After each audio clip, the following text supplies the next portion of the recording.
How to clean your InstaCuppa Glass Infuser Pitcher. We'll need used glass infuser pitcher, strainer, cleaning brush and dishwashing soap. Disassemble the pitcher.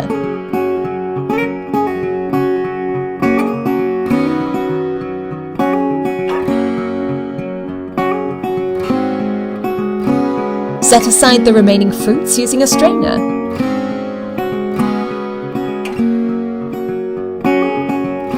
Rinse the pitcher parts one by one.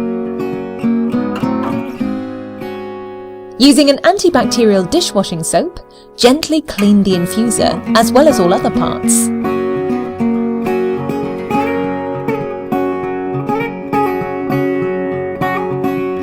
Remember to take off and clean the rubber at the bottom of the pitcher.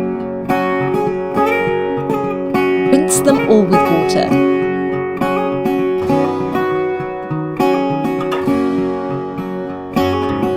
Let them all dry, preferably on a dishwasher rack.